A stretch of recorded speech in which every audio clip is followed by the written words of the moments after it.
You're listening to Behind the Bulldogs on News Radio WBRN. Off the left side to the end zone. Touchdown Bulldogs. If I'm even having like a bad day on the course or something, I just look down at it and just feel like thankful that I'm able to be out there. Making sure that we're like where our feet are and we're not thinking about outside distractions. Welcome, everybody, to another great edition of Behind the Bulldogs, your home for Fair State sports this summer season. We are talking hockey today. Brandon Wirth joined, as always, partner in crime, Tatum. What's going on?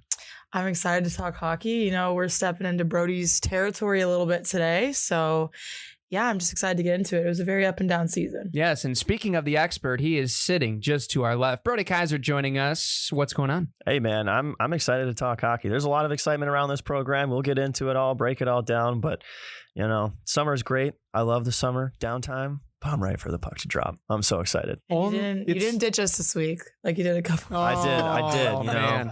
Brutal. Yeah, the vacation was really coming in clutch. It's only appropriate too that we're talking about hockey the week of one of the biggest heat waves in Michigan in years, basically, for what we've talked about. So we need to cool off, and hopefully you guys at home are doing the same. Before we get started, big thanks to Dazos Digital. Target your target audience with the experts at DazosDigital.com. They can do audio streaming, video streaming, graphic design, marketing tools to help your business succeed. Navigate your way through the digital wilderness with DazosDigital.com. Let's take a look here at this team in a whole, and obviously we're going to give the reins over to the man himself. It'd be like we're in Jurassic Park and we have Chris Pratt with us, so we might as well get the scoop right from the guy on the inside. Brody, obviously this was a team this last year we followed along with. A lot of promise, a lot of pride in this team.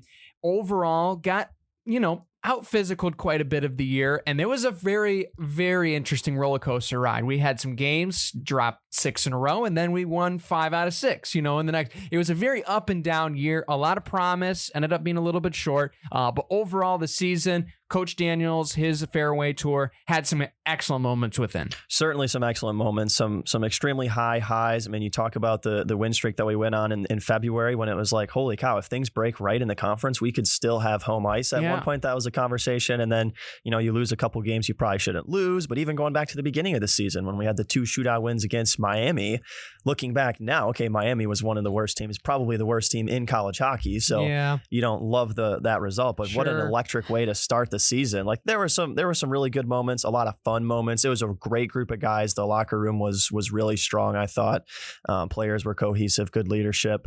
But we'd really be remiss to not start with thanking Coach Daniels for everything he gave to this program through his time as a Bulldog. 33 years as the head coach, his last season. And as we usher in the new era, bringing in Brett Riley from Long Island, who I am extremely, extremely excited to see. Different philosophy, right? The East Coast hockey is a lot different style. It's a little more physical, a little more violent.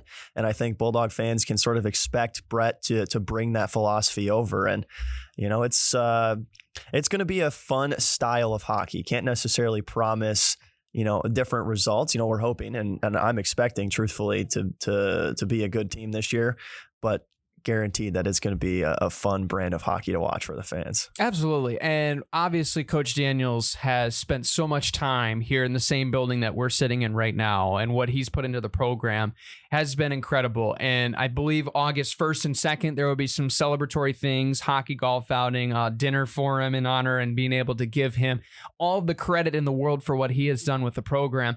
And it's sad to see him go, but you do have the excitement of, we have played the same way of hockey for how many years, right? With Coach Daniels. It is an excitement for a Bulldog fan, not necessarily saying that the way that Coach Daniels ran it was wrong. We made it to the Frozen Four, so it has worked, right? But it is a new, fresh start. It's a new brand of hockey. And I think especially that fans should be pretty excited about being able to see a different product on the ice. Not necessarily saying that the old way was the wrong way, but, it's just a little spicing up life a little bit. Yeah, sometimes it's just time for a change, and I think our program needs a little bit of a refresh. We do have lots of great moments, and we've had a lot of downfalls as well. And I think just something new and different is what will help the program. And I'm just really excited to see how they do next season. It seems like there's a lot of discipline coming through. It seems like there's a lot of new people joining the team, which I think is exciting. So yeah, it's just, I'm just excited to see where they'll make it next season. Yeah, my roster chart right now that I have in my head is like got a bunch of scratch marks in it, but we'll talk about that in a minute.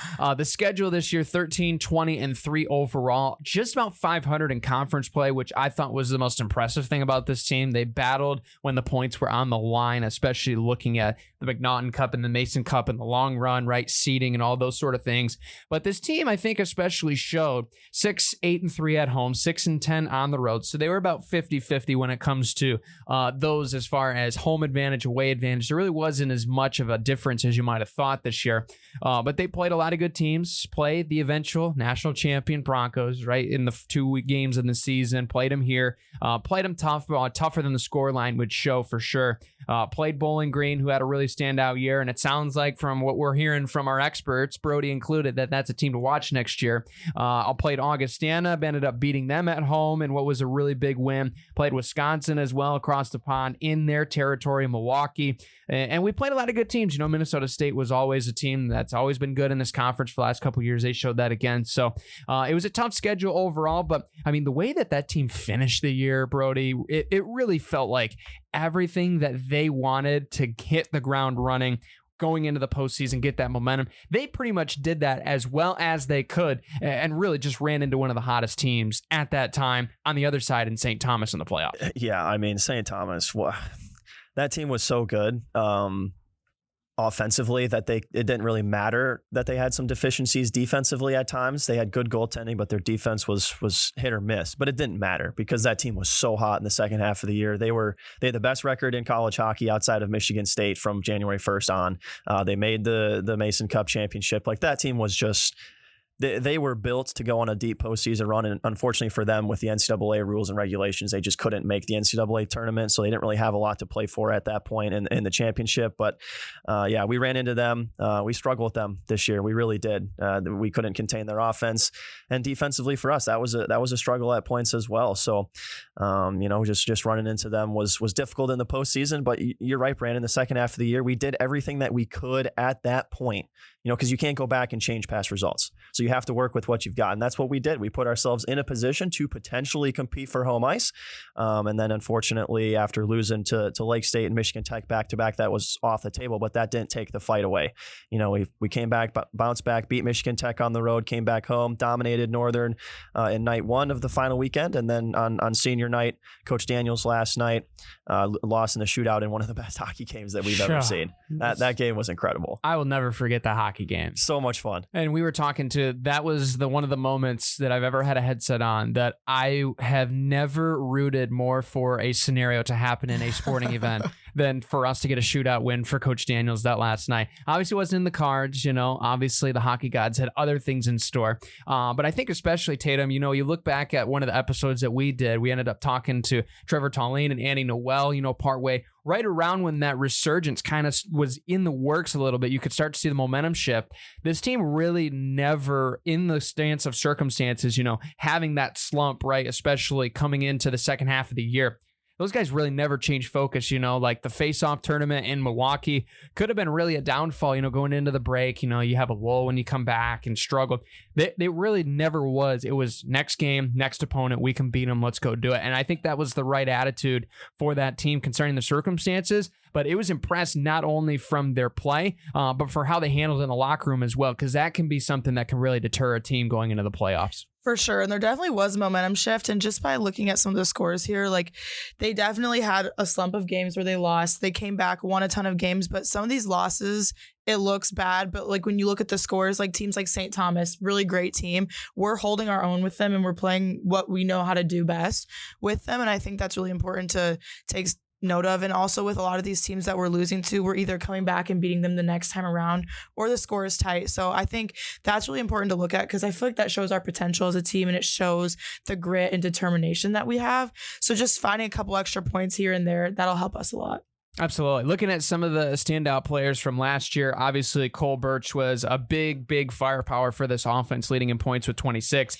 Caden Galt, what a year for that young man. He was incredible. 25 points. Ergang had 21. Gavin Best 19. Schleppe with 18 as well. Those the points leaders. But Caden Galt was finding the back of the net. He was our leading goal scorer with 15. It really felt like he was a guy, I think, that we even discussed last year, Brody, in our discussions of, me, you, and Joe, like, who are you going to pick for your breakout? And we're talking about names, and he was thrown out more than one time as a guy that could be that guy. Cole Birch, what an addition that was as a distributor, leading in assists. But I think what was more impressive, too, was we had a first-year man leading in plus-minus in Xavier Jean-Louis. He had a really fantastic year as well at the defensive spot, really learning that position. And then Noah West, very good in the pipes.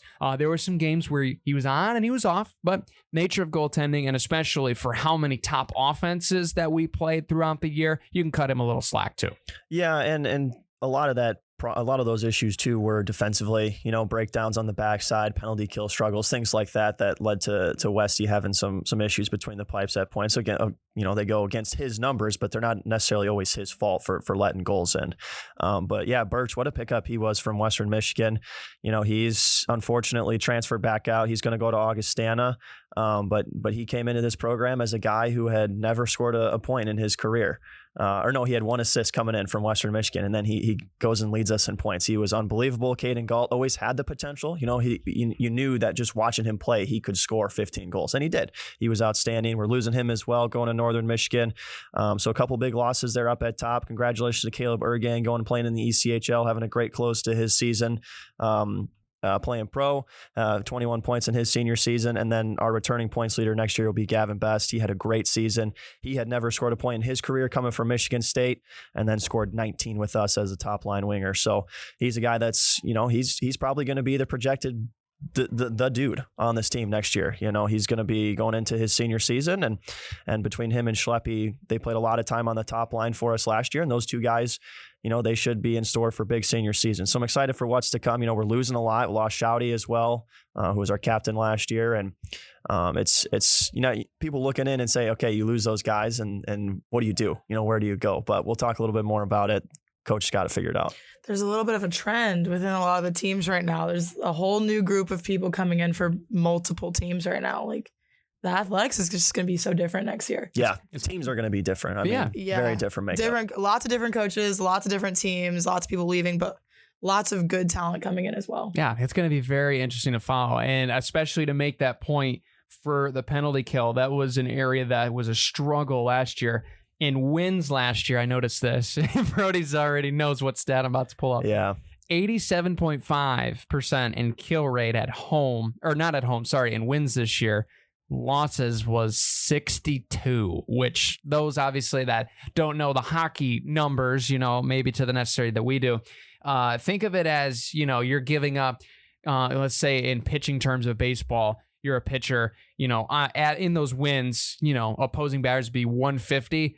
In losses, 400 to 450. Guys are just absolutely having at will. And so that was a big area emphasis. But that number continued as you can look down in the months. It improved every single month in that penalty kill, which was a huge part of why we were able to get some of those wins together, because power play always seemed like it was there. Obviously, you had a couple better ticks in the home end compared to the away, which obviously you get with home fans, which we hope the Dog Pound is going to be packed this year, because it's going to be a fun new style of hockey too, Brody, as we kind of look at the new team makeup from Coach Riley, right? What we see from him as compared to Coach Daniels.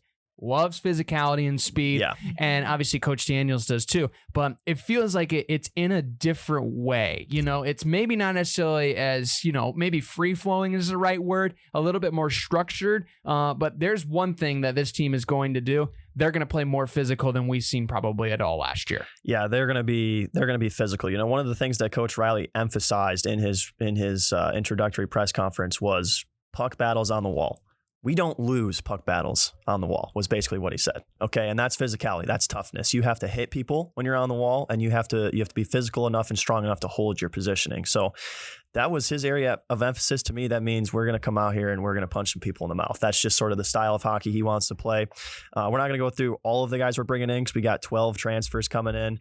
So if you want to look at each of them, you can go to gopherpucklive.com. It tracks all of college hockey's transfer portal windows, activities, that sort of stuff. But the guys we're bringing in: size, speed, combo, physicality. We're bringing some guys from Long Island that know Coach pretty well, his philosophy, his style of play, and we're bringing a couple other guys from the East Side that can bring that style over. I'm excited. I think with what we're losing, it's tough for people on the outside looking in to say, wow, how do you lose as much as you're losing and expect to be maybe even a better team?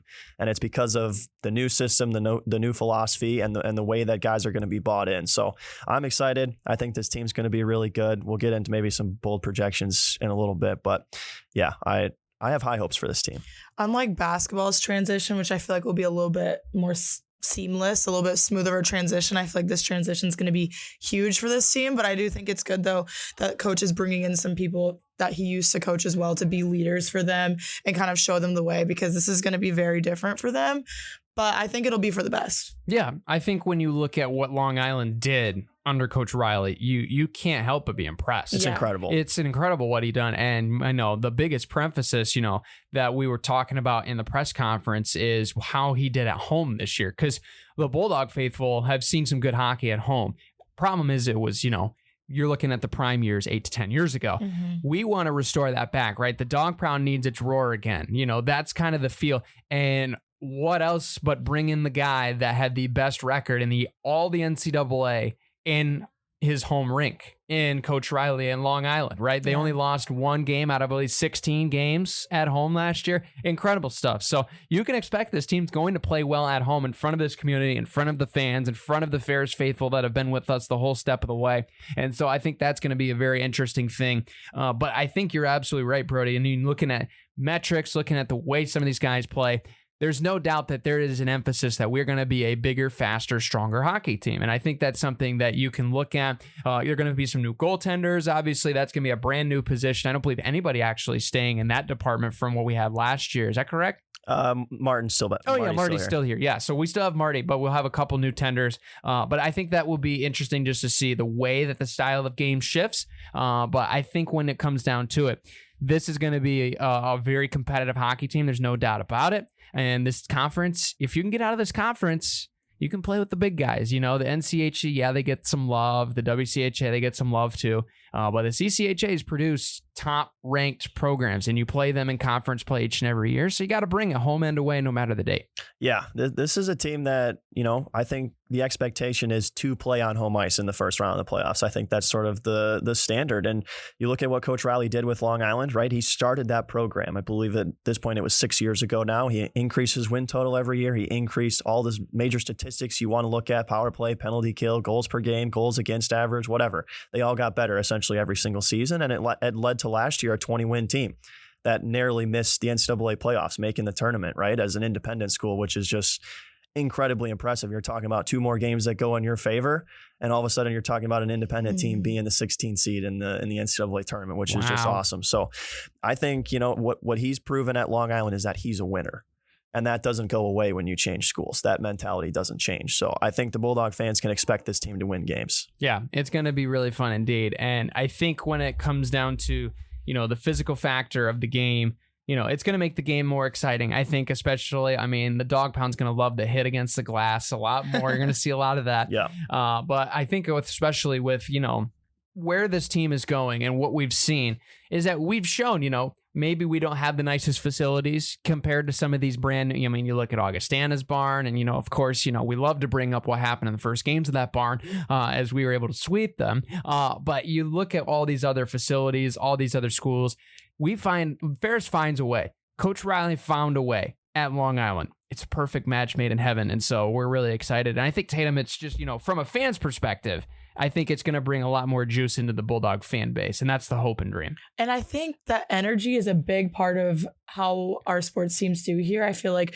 we do best when we're thriving and building off of the energy from the crowd. So I think, having like a very new season coming up, I feel like lots of people will be intrigued. There'll be lots of people in there, lots of support. So I'm just excited to, as a fan perspective, just to see how that goes. And I just love the energy from the games. Absolutely. And I'm hoping we wear those black unis a little bit more this last year. I mean, I love to see those. Those are a beautiful design. We got to see those more than once. That's all. That's my only critique, man. We just want to see those unis a little couple more times. They're good looking jerseys. Yeah, they really are. Yeah, we need to wear them a couple more times. It's a nice change of pace. Yeah, just a little bit. We'll see if Coach Riley likes them as much as the fans do. Let me see if we'll wear those. But anyway, before we get into our breakouts real quick, Brody, I'm going to send this your way. Obviously, as a guy that followed this team in depth, what are the biggest emphasis points that you've seen, talking to Coach Riley, that they want to implement in this team, and also kind of comparing that with what this team had struggled with last year? What are those things that the Bulldogs hope to expect to be better this year? Yeah, I think a big thing for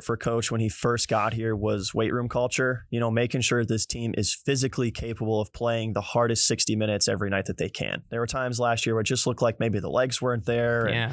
And, at the end of a series, especially a hard-fought series where some guys just were a little tired, a little gassed, I don't think that's going to happen this year. I think guys are going to be capable of playing 2 full hockey games that go into overtime and a shootout both nights type of style. And then the actual play on the ice, I think the big focus is going to be special teams. Let's just, call a spade a spade. Special teams has not been an area of strength for this team for a while.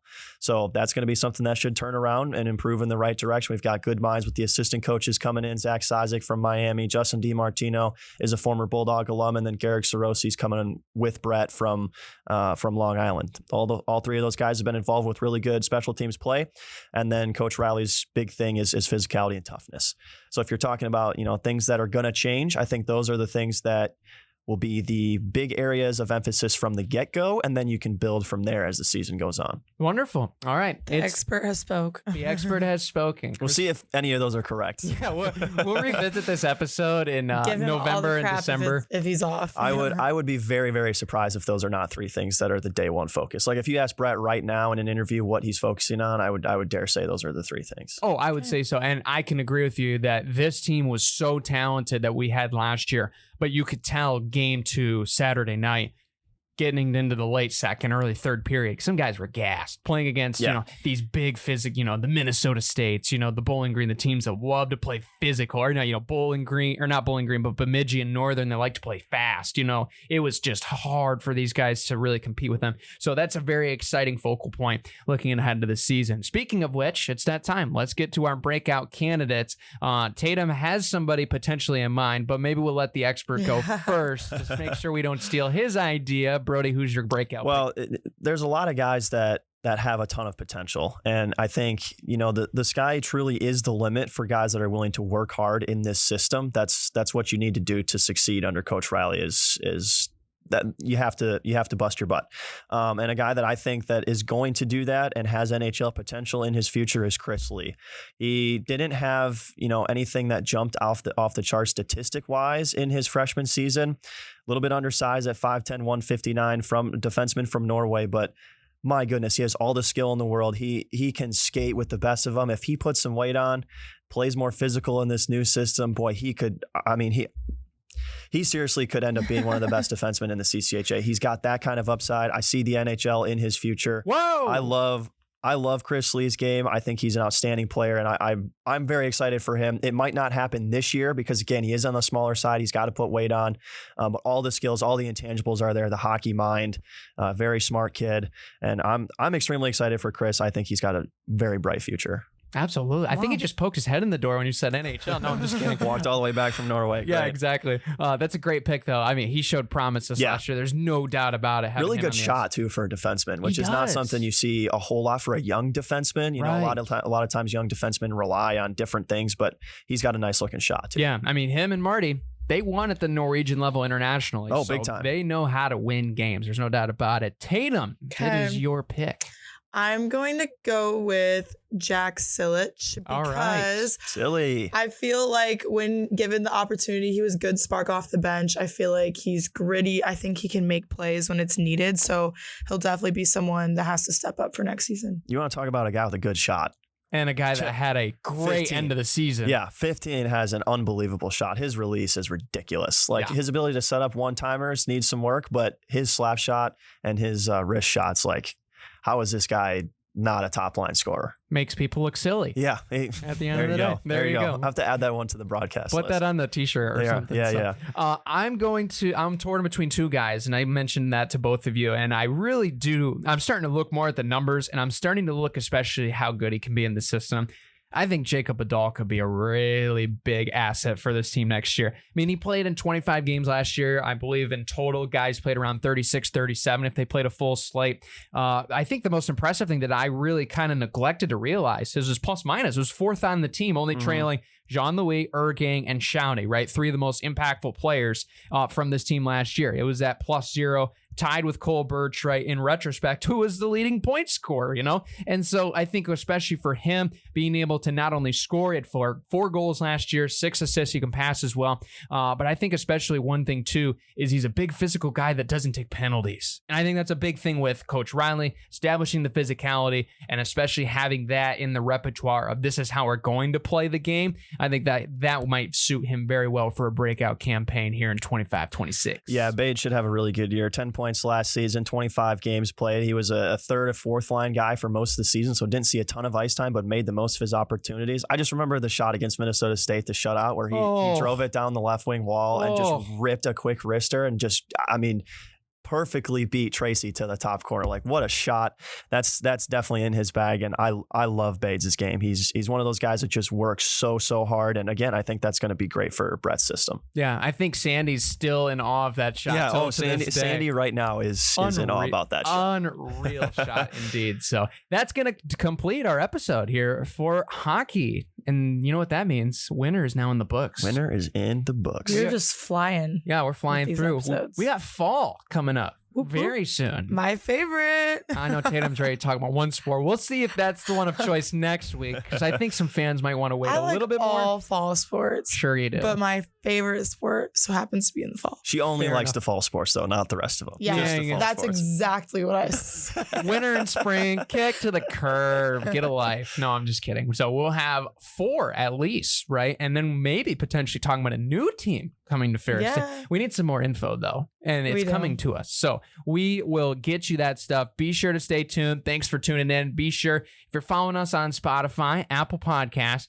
be sure to not only give us a follow, but in the wise words of Joe Nagy's shameless plug style, give Off the Ice some love as well. Brody and Beth breaking down all of them great interviews with all the hockey guys and gals. And so be sure to be able to subscribe to that. That, I believe, is returning in the fall, Brody, as well. Yeah, that'll be coming back. The most recent episode we did was probably 6 weeks to 2 months ago now, but it was with Coach Riley. It was a great episode, really good introduction for the fans to kind of get to know who Coach is a little bit. And you'll be able to tell right away, he's an intense guy. He is. It was a great interview. He's really easy to talk to, but you can just feel the intensity, and that's the winner mentality. Yeah, he brings a suitcase and a tie wherever he goes. Pretty much. It's business time. So you can check out those episodes with all the players as well as Coach Riley, and be sure to subscribe there. Be sure to follow along at 3 o'clock if you're listening with us on 107.7 FM, and we'll get you the fall sports slate starting next week. But until next time, we'll see you later, everybody.